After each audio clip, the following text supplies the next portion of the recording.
Terpantau agak stres, Roky Gerung pamer puting, ILC tumbang, Gerung kehilangan panggung penuh kedunguan. Warni segera berjumpa dengan Roger Becasinto, mantapkan dunia olahraga TV. Bagaimana kita harus menyikapi orang seperti Roky Gerung ini? Sudah lupakan saja. Manusia ini kan manusia yang tidak berguna, manusia yang tidak mempunyai kontribusi sedikit pun, sebiji jarah pun kepada negeri ini. Manusia benalu menurut saya. Kalau kita melihat Roky Gerung, ini adalah produk gagal dari manusia Indonesia. Kenapa dia memberikan panggung yang luar biasa kepada Roky Gerung, kepada Bahar Smith? Ini apa tujuannya? Apakah untuk memasyarakatkan kedunguan di Indonesia? Dari sini juga saya akhirnya menyadari gitu. Mungkin juga banyak orang yang bertanya soal ILC gitu ya.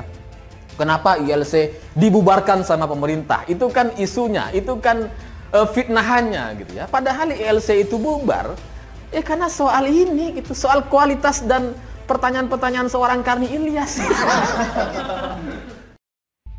Pengamat serba bisa, Roky Gerung makin ruwet setelah mengunggah video bertelanjang dada menampilkan putingnya di usia lanjut usia atau lansia. Video Roky Gerung makin ruwet pamerkan puting dadanya di usia lansia ramai diperbincangkan di jagat maya. Pada usianya yang 63 tahun termasuk lansia itu, Roky makin ruwet dengan tampil bertelanjang dada, memamerkan puting dadanya dengan kulit kisut tanpa rasa malu.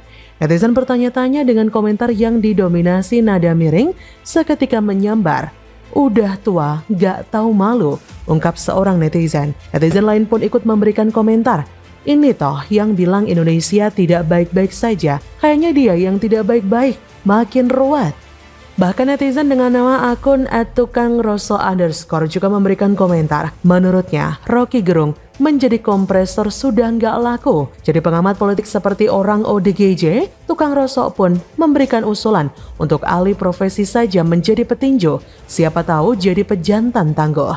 Kasian juga sih ya, Mbah Roky Gerung ini sepertinya agak terganggu mentalitasnya. Apa sekarang sudah nggak ada panggung politik untuknya? Semacam ILC. Sehingga ia jadi seperti itu. Entahlah, tapi dengan hal semacam itu bisa saja terjadi. Pasalnya selama ini dia mencari pundi-pundi uang dari on air di TV, naik panggung ke panggung, bahkan diundang para buzzer oposisi dungu pun ia sanggupi untuk bisa bertahan hidup. Sebegitu menyedihkannya ya nasib orang yang katanya profesor filsafat itu. Roky Gerung ini sering sekali mendungu-dungukan objek yang ia buat sendiri dengan logikanya yang sempit namun mau dianggap luas. Kata yang hidup dalam tempurung merasa bahwa cakrawalanya, ya tempurungnya itu, merasa memiliki cakrawala, tapi ternyata Roky Gerung adalah katak dalam tempurung. Lumayan bener ya biramanya. Atau memang Roky dilahirkan untuk menjadi pecundang dan gelandangan politik? Ya bisa saja sih. Menggunakan gelarnya yang ia bikin sendiri sebagai filsuf. Ia merasa bahwa filsuf yang ada selalu mengkritik pemerintah. Padahal kalau mau bicara filsuf, ya harusnya tugas utamanya bukan mengata-ngatai pemerintah, melainkan memberikan pemahaman agar memunculkan masyarakat yang cerdas alias intelligent society. Tapi sayang, Roky Gerung adalah manusia yang ada di kubu dungu society. Apakah mungkin Roky Gerung ini saking demennya pada penelaahan ilmu filsafat, mikirnya jadi kebanteran? Gak kuat ya om, akhirnya menjadi miring sebelah otaknya. Dan sekarang, melihat kondisi si pendaki gunung ini memang sepertinya sangat kesepian, hidupnya hampa. Maka ketika dia berespon, hanyalah kehampaan yang dimunculkan. Awalnya saya sih kesal dengan orang semacam ini. Tapi lama-kelamaan kok saya kasihan ya. Ekspektasi yang terlalu tinggi kepada sesuatu yang dimiliki Roky pun mulai pudar. Contohnya apa? Contohnya ya adalah ekspektasi Roky kepada Prabowo yang selalu oposisi kepada Jokowi. Tapi setelah Jokowi tidak bisa ditolak, ekspektasinya itu mulai bergesekan dengan realita. Ekspektasi dan realita adalah dua realisme yang berimbang. Tapi kalau kita lebih berpihak pada ekspektasi, di sanalah gangguan mental mulai terjadi. Seolah tidak percaya, Roky mulai membantai dan mendungu-dungukan semuanya, baik dari Prabowo ataupun Jokowi. Baik dari pendukungnya ataupun jajaran pemerintahan, semua dimaki oleh dirinya. Sudah terlihat kan bagaimana efek gangguan mental itu? Saya jadi ingin carikan orang ini pasangan hidup yang tidak perlu dinikahi. tapi bisa mengisi kekosongan Rocky Gerung karena pemikirannya yang dianggap cerdas hanyalah tong kosong yang nyaring bunyinya komplang, kemplang, kamplang, dan dong. Sana ngomong aja di Clubhouse. Kali aja para pengguna iPhone lainnya suka sama Anda. Hahaha, bagaimana menurut Anda? Kadrun makin ngelunjak. Akun Bobby Andika posting foto Jokowi. Pantas jadi tukang sapu, gak beradab. Ditulis oleh tim redaksi jurnal, dikutip dari berbagai sumber. Netizen pengguna akun Bobby Andika lagi-lagi mengunggah postingan bernada hinaan terhadap Presiden Jokowi dengan memposting foto sang kepala negara tengah memegang sapu. Pengguna akun Bobby Andika itu pun lewat unggahannya di Twitter @bobbyandika11. Seperti dilihat terkini.id pada Senin 8 Agustus 2022 menyebut Jokowi pantas jadi tukang sapu terkait foto postingannya itu. Selain foto Jokowi, Bobby Andika juga memposting foto Gubernur Jawa Tengah Ganjar Pranowo tengah memegang sapu. Ia pun kemudian melontarkan hinaan terhadap kedua pejabat negara itu. Menurutnya, Jokowi dan Ganjar memang pantas menjadi tukang sapu. Sebenarnya mereka memang pantas jadi tukang sapu, cuit akun Bobby Andika. Hingga berita ini ditayangkan sebelum ditemukan respon dari pihak istana maupun aparat kepolisian terkait postingan netizen yang menghina Presiden Jokowi itu.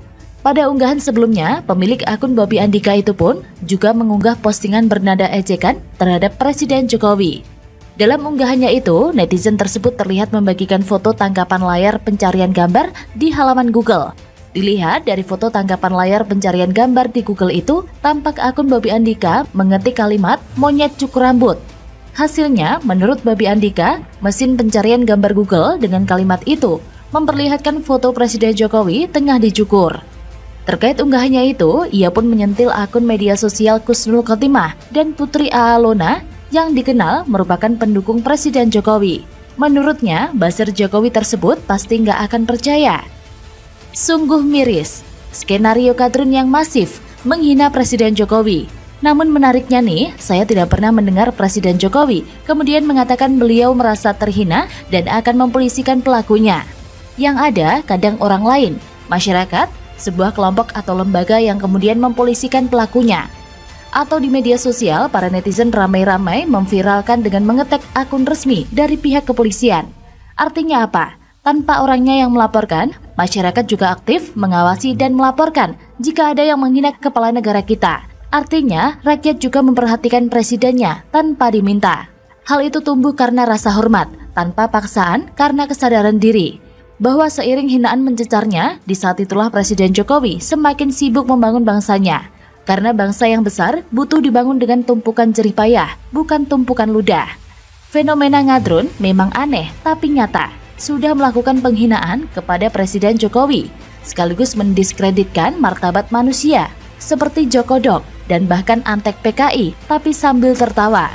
Apakah dia tidak merasa bersalah atas perbuatannya tersebut? Atau dia malah merasa bangga karena sudah memiliki kemampuan melakukan editan foto untuk menghina Presiden Indonesia yang sah, di mana dia sendiri tinggal dan cari sesuap nasi? Tapi memang seperti itulah kualitas kemampuan rata-rata penghina Presiden Jokowi selama ini di Indonesia. Merasa sangat hebat karena sudah bisa melakukan editan foto, lalu bangga membagikan di media sosial dan sambil menertawakan ketololannya. Ya begitulah, kadrun bermental tempe, tapi nggak jauh beda dengan orang-orang di Senayan yang belum apa-apa sudah membentengi diri dengan undang-undang yang dibuat sendiri. Padahal soal pasal penghinaan presiden mereka protes. Kan jadi kelihatan lucunya ya. Bayangkan kalau mereka dihina masif Presiden Jokowi, sanggupkah masih kalem? Sedangkan komik atau kartun yang saya lihat tentang DPR itu pun gak jauh-jauh dari gambar tikus dan tulisan korupsi. Entahlah, tanyakan saja pada rumput yang bergoyang. Begitulah kura-kura. Bagaimana menurut Anda?